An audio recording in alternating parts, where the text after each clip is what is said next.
Alrighty, so hi everybody, I'm Siegel, for the two of you who just walked in.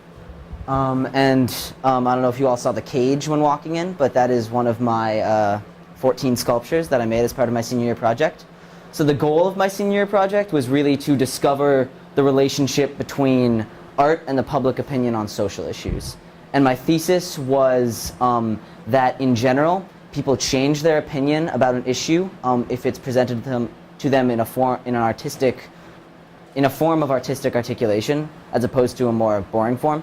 So what I discovered was, through my fieldwork, was that, at least in my experience, I was correct in my thesis. Because I sat inside that cage for about 2 hours on Main Street during the lunches, just completely silently and emotionless, to show how people are still present to the world, but when they get consumed by these objects, but at the same time they're trapped in their own little world, like how people on their phones just kind of are in their phones and they're not aware of all their peripherals, but they're there. So what I discovered was that some people agreed with me, some people disagreed with me, some people proved my point by walking by, looking at their phones, probably the most interesting thing about that was that to my right, there was this table where you could register to vote if you were 17 or 18 that day, and it was just totally coincidental. And that showed, and not a lot of people were going to that table, not because voting isn't important, but because it was just people at a table with pamphlets. And they weren't really out, reaching out too much. And if I realized, hey, if I were just sitting at a table with pamphlets being like, hey, these are my opinions on consumerism, then nobody would have really taken notice of me or cared about my opinions on consumerism. But because I presented my ideas in an artistic way, people took notice. And so that was really an interesting experience, just kind of watching people's reactions and understanding the way art affects people. And for my paper, I did a lot of research of artists who have done the same thing with a variety of results. And so I guess what I'm going to do is I'm going to go around and just unveil each sculpture as I go and explain kind of the path that it took me to get there, my personal connections with the ideas. And yeah, they're all about social issues and social and political issues, because art, I feel like art is most important when it's relevant, and social issues are something that is always relevant, because it's constant, the political and social world are constantly in turmoil. There are always going to be issues because there's always going to be disagreements. And the reason, my inspiration for the project was that this year we have a theme for photography every year, and this year it was social issues, and the entire year I felt like I couldn't fully express my feelings on social issues through photography, so I decided to switch to a sculpture medium for this. And they're all made out of wood and chicken wire and a variety of found materials. So I'm going to start with this one. Let me slowly unwrap it. And this isn't for dramatic unveiling, it's just so that I don't give them all away at once. Kind of budget my time here. Alrighty. So this pair of sculptures is called An Apple a Day. That's because I was reading this essay, and the essay talked about how this is the first time in recorded history that the lower class is physically fatter than the upper class because of how fast food has become such a big thing in society, and how it used to be a symbol of wealth and security to be fat, and now it's more just shame because of the whole obesity epidemic that's going on in America. So I took the phrase "an apple a day keeps the doctor away" and manifested it as a sculpture made of soda can parts. So this is the apple and this is the apple core. So these are the tops of the soda cans and the bottoms of the soda cans. And it's just speaking to how people don't keep a great diet anymore. And it's understandable why, because cheap fattening food is available everywhere. And it's just not as important of a thing because we also have great hospitals and healthcare, so people feel like they're invincible because they can always be fixed. And so as part of this sculpture, I decided I'm going to try to start doing a better diet. So I've started to give up soda for 3 weeks now, because it's really, as I was undoing all these cans, it just hit me how totally gross it was. personally. So that's this sculpture. I'll move on to the next one.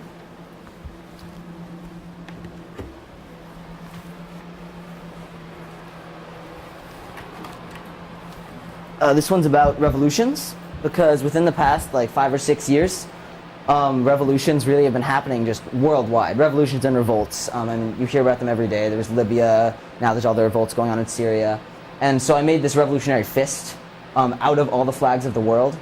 And I put this TV next to it because I want the flags to resemble static. Like it's always in motion, turmoil. This sculpture is called Turmoil, because we don't know what nation might revolt next, like what's going on in the other countries, like exactly. So yeah, the TV also is supposed to represent like the media and how a lot of revolutions begin because information is spread through different forms of the media. Alrighty. This one is about suicides, because I did a photo project on suicides earlier this year, and every 14.2 seconds somebody in the United States commits suicide, and every 34 seconds somebody attempts suicide. So I made this flower out of 350 razor blades. And this one's called Fragility. It's to show really the fragility between life and death, and how something like as seemingly beautiful and as perfect as a flower can often not be okay. Like just like people, like we see a lot of people every day, and you don't know what's going on in their lives. So yeah, and these are supposed to kind of represent nooses. It's not supposed to be like really in your face. It's supposed to kind of look like pretty and glistening from a distance, and as you get closer, it gets scarier.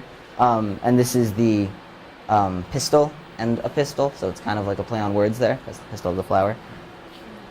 Yeah. This one is called Tethered. It's about how in the past decade, we've become completely dependent on technology. Because you know that feeling when you leave your house and you don't have your cell phone, and you just have this moment of panic and like disconnect from the rest of the world. When like 10 years ago, humans didn't know that feeling. That didn't exist at all. And I mean, I get that feeling too. It's like it's good to feel connected to the rest of the world and to like have this thing that can just call out. And so this is a brain. And it's just covered in pieces of phones and circuit boards and wires to show how we're just totally tied to technology. And this is a brain stem of the guy on the TV. So yeah, it's speaking just to the fact that like we have changed as a culture so much in the past decade because of all of these like really cool inventions, but at the same time we've become completely dependent on them. Yeah, okay. This one is about drug addiction, and so I was trying to find the root of lots of drug addictions. So what I did was I realized that people get into drugs for generally two reasons. Either they're trying to escape from something, or they're trying to fit in. And I wanted to speak more to the trying to fit in, because I disagree with that a lot more. So I took like the symbol of coolness, like aviators, yeah, like that's kind of like a renowned symbol of like fitting in and being popular. And I just covered it in various pills and syringes, and the flower is supposed to represent like heroin or cocaine. And it's about, and I don't agree with this. That's why I put I don't agree that drugs are cool. That's why I put the people in the reflection to show that lots of people do think this. Lots of people do agree with this. And yeah, so the message is kind of just that they aren't cool, and that even though this like, I tried to make this look like appealing and I made them all glossy and like shiny, it's like people need to really rethink this idea that fitting in is so important. This one is about glorification of celebrities. So I personally think glorification and fame are natural things. Like there have been kings and leaders all throughout history. Like that's all about like fame and glory and leadership. But I feel like it's been taken in the past years to a really unnatural level. There are whole magazines dedicated to following these people's lives. And I was reading some statistic on how many like soldiers died on the days that various celebrities died, and how people just didn't hear about it at all because everybody gets so caught up like in that celebrities die. Like Facebook and Twitter just totally blow up with all this news and this mourning and stuff. And not that celebrities shouldn't be mourned for, but that I just think they're way too much of a focus in our society. So the shirt represents like the praise from the people. But it's a raggedy old ripped up Superman shirt. The person represents like the defeated celebrity, so he's broken, the proportions aren't like human, he's like much bigger and weirder. And the broken glass not only represents bad luck, but represents, broken mirror, represents the reflection, shows kind of how people, how it could be anyone next. Like you look in the mirror and it's like, you could be the next person cast into fame, like we really don't know. This one's about how people get trapped in routine. It's a little funnier looking one. So we go to school for like 22 years, the first 22 years of our lives, a lot of people more. And we pay like a lot of money, and it's supposed to get us ready for the world and the job market. And for a lot of people it works great, but for a lot of people they end up in jobs they hate just so they can make money. And that really depresses me, because the fact that a lot of people get depressed because they hate their job that they've worked so hard to get to that point in their life, and just end up becoming robots, really, just trapped in a routine every day, just like sitting at a desk. So that's something I really don't want to end up as, hence the whole art thing. Alrighty. This one started with gay rights and moved just towards human rights. And it kind of speaks to, it's like, we all have hearts. Every human's born with a heart, and the hands are like the tool that brought us forward in evolution enough for us to like become the dominant species of the planet.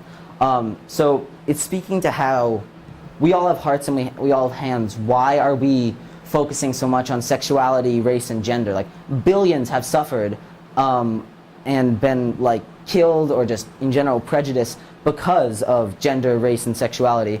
And it just seems ridiculous. Like, why does it really matter when we're all people? Like, I think it was this Carl Sagan quote that was talking about, it was like, okay, like, if you really believe that we are the only living things in the entire universe, like, you can believe that. Like, right now there's no evidence otherwise of life on other planets, but, like, if you believe that, and then you believe that this one little blue dot was made for just a specific color of people, or just a specific gender of people, like, that's ridiculous. So this one stemmed from the idea that there's been a loss of patriotism for a number of reasons, like war and economic downturn. And so the symbol of America is the bald eagle. However, that symbol's really changed. I mean, that's the symbol for hope, progress, and freedom. And I feel like that's changed a lot as of late. The symbol's changed into the automobile. So I made this giant eagle out of cars, because an automobile is kind of the symbol of like success, like it's kind of like the American dream, like you've made it. And I feel like that's just a much more apt representation and realistic, really, of kind of what's going on in the country right now, of like priorities. This one's about censorship, because of all the bills that have been in the works lately. And it's speaking to the fact, like, there was the whole like SOPA thing, and I don't think that SOPA is like directly like going to take away our rights, but the First Amendment of like the Constitution is freedom of speech and freedom of press, and that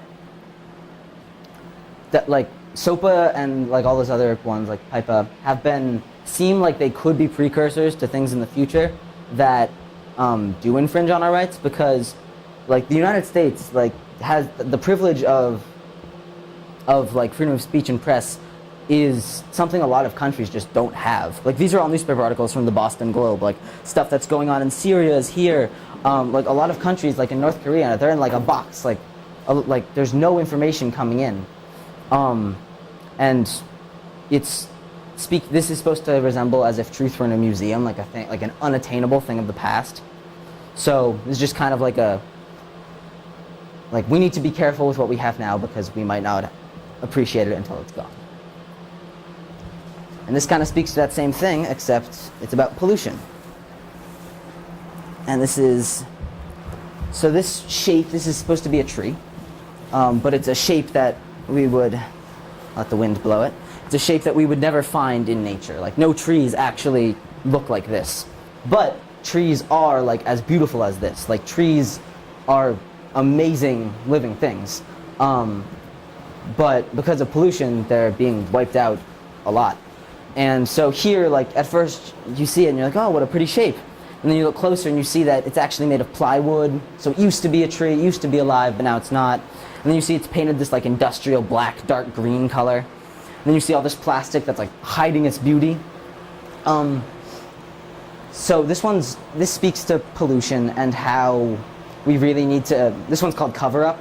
A, because the bags are covering up a lot of the beauty, and B, because even though there's all these like programs that seem to be, these government programs that seem to be doing a lot, like 99% of cars still depend on gasoline, even hybrid cars, a lot of them depend on gasoline.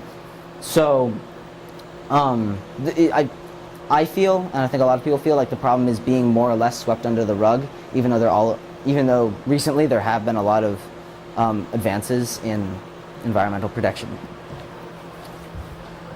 Alright, this is probably why the room smelled bad when you entered. I don't know if you noticed. But this is about smoking. I have Febrezed it a lot, but it still reeks. So yeah, this is just very simple. I'm pretty avidly against cigarettes. So this shows how over time cigarettes destroy your lungs and your life. And the base of this is the profile view of a skull, and that's just coated in cigarettes. And so, like, the personal reflection that I went through for all these sculptures was really profound, because I didn't know that I had an opinion on a lot of these things until I started building them and brainstorming, just writing pages and pages of ideas. And these were the ones that I narrowed down. These are the ones that I really care about. And it was really just an amazing process that I was allowed to take off a term of school to do all this on my own and just build about things that I really care about. Because I generally work in photography. I'm going to school for photography at Mass Art next year. And I generally do set design as well, but I hadn't really ever explored sculpture as an art form besides a few things in ceramics. So this was an awesome opportunity to discover that. And I am immensely thankful that I was allowed to create all of these sculptures. And that is all.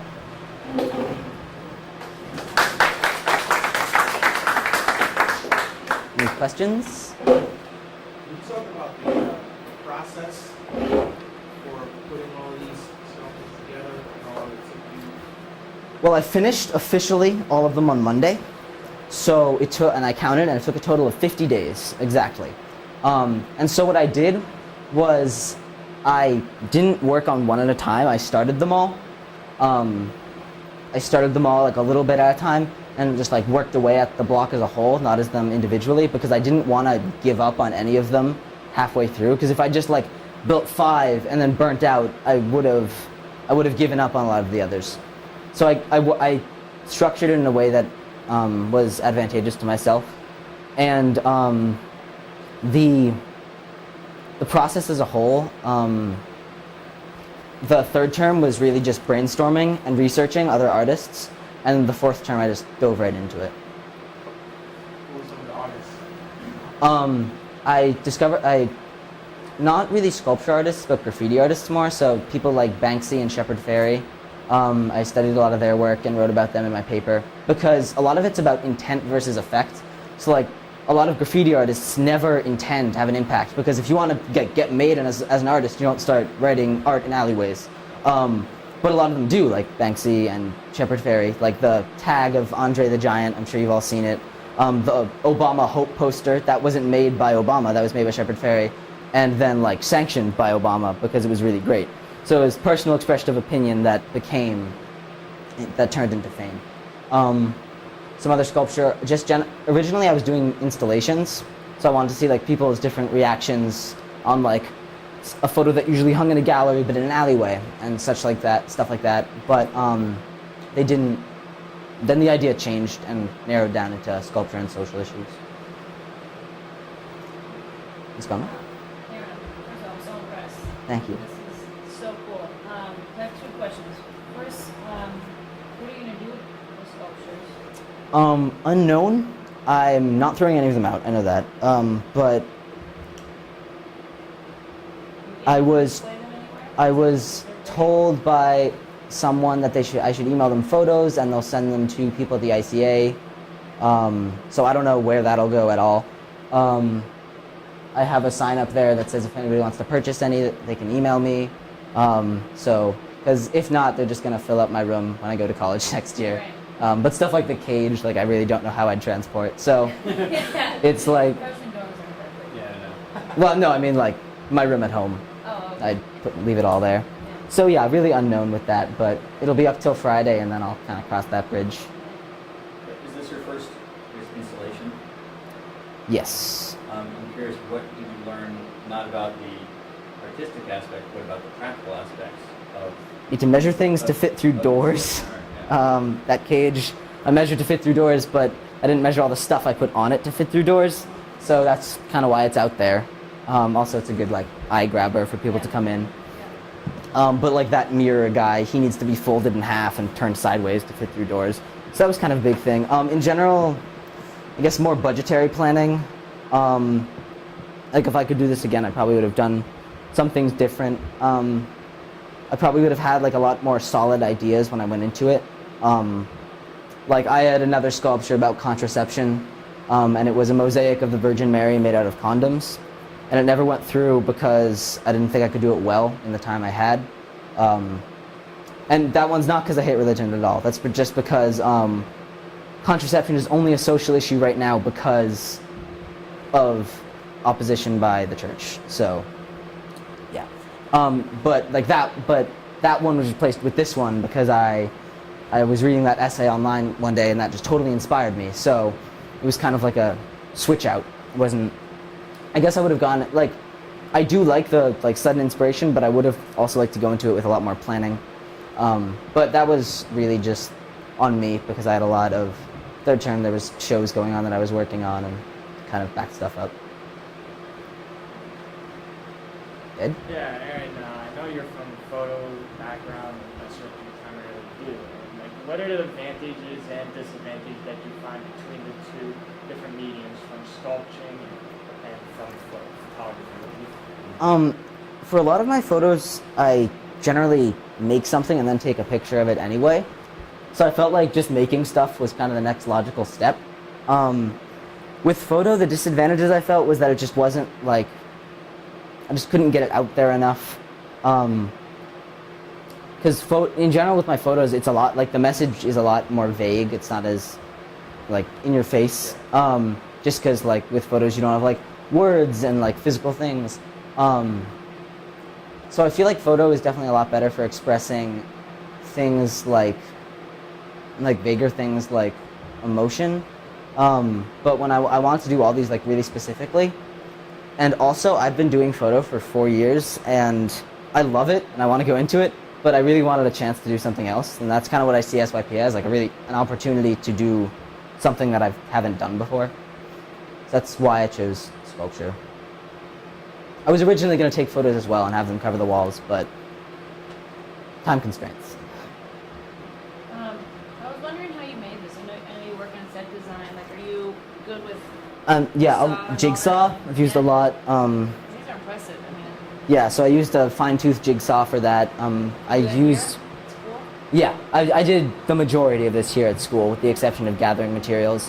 I mean, the thing about I've worked there for 4 years, so I'm like able to like use some materials. But for the most part, these are sized pieces that wouldn't ever be used for scene design, because scene design is really big stuff, and you don't generally use small stuff.